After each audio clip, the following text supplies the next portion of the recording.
There are mornings that begin in a haze, when an alarm rings, yet the willpower isn't strong enough to pull the body out from under the covers.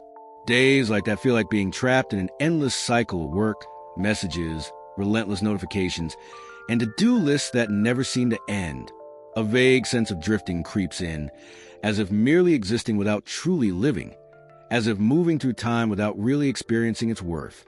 In the midst of those days, a quiet yet profound question sometimes arises. The solution to a mediocre life is focus. That sentence isn't loud, it doesn't impose itself. It simply drifts by like a breeze, yet it is enough to stir within a subtle urge to live differently, to reclaim the agency that had been surrendered to mechanical routines. The book The Art of Focus by Dan Koe emerges quietly at just the right moment. Unlike other productivity books that drown the reader in long, rigid lists, this book neither pushes nor commands. Instead, it gently guides, step by step, into a new journey. The journey of regaining mindfulness and taking ownership of each passing moment. It begins with an acknowledgement of entropy, the creeping chaos that infiltrates every corner of modern life. From cluttered files, disorganized desks, overlapping schedules, to fragmented thoughts constantly pulled apart by endless notifications. This chaos isn't accidental. It is a product of unconscious living, of moving through life on autopilot. The first step is to accept that this state needs to be dismantled, and that small actions are the first bricks to rebuild the system. There is no grand revolution that happens overnight.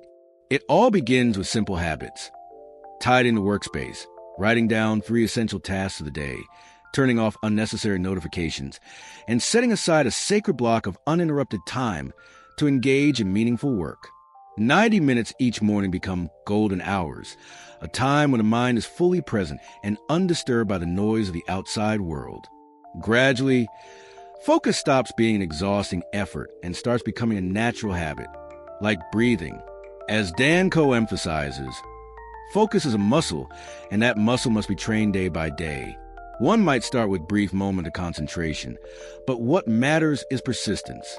Through each day and each week, the ability to focus is reinforced, and the sense of living with purpose grows ever clearer. But theory will always remain theory if it is not tested in practice. The author never lets the reader stay on the page.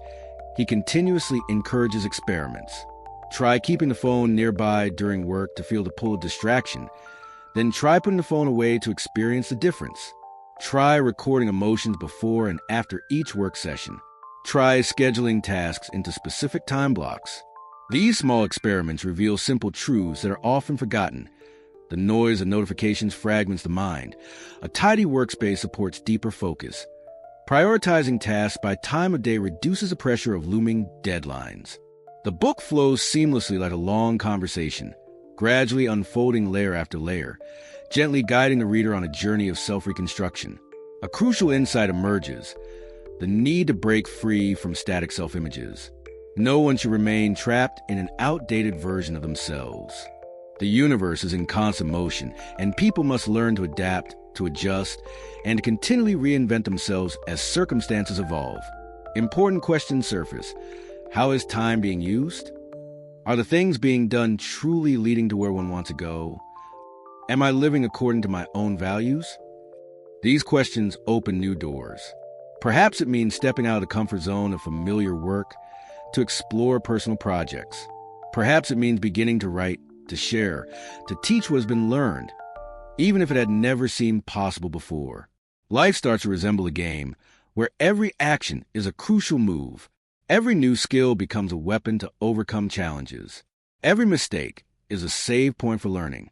And within this game, lenses, the ways of perceiving the world, become vital. One cannot view everything solely through the narrow lens of their old expertise. New perspectives must be embraced. In marketing, to spread value. In psychology, to understand human connection. In communication, to ensure meaningful ideas travel farther. Through these experiences, 3 foundational pillars are built.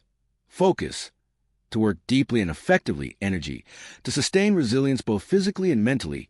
And experience, accumulated through a cycle of trial, error, correction, and continuous refinement. From the very first modest article to more ambitious projects, each small step gradually constructs a solid foundation. The early speaking engagements, though attended by few, become critical milestones, opportunities to improve, to develop, and to grow further. Looking back, the true achievement is not in measurable numbers or tangible accolades, but in the feeling of genuinely living with purpose. No longer being someone swept away by life's currents, but someone who actively chooses how to live, who consciously shapes experiences, and who diligently builds their own path. The book ceases to be just pages bound together. It becomes a silent companion, a reminder in moments of disorientation, a source of quiet motivation in moments of fatigue. It is a mirror, a map for those who wish to break free from aimlessness, to live with focus, to live mindfully, to live fully. This journey has no endpoint. Focus must be defended every day. Energy must be continually nurtured. Experience must be constantly enriched through action. It is a journey of ongoing self-reinvention, a life at its most beautiful, when each day is an opportunity to choose, to learn, and to evolve. If feeling lost, if living on autopilot, if being consumed by things that bring no lasting value, perhaps it is time to pause, to open this book, and start again with the question, what truly matters? That journey is waiting, and anyone can begin.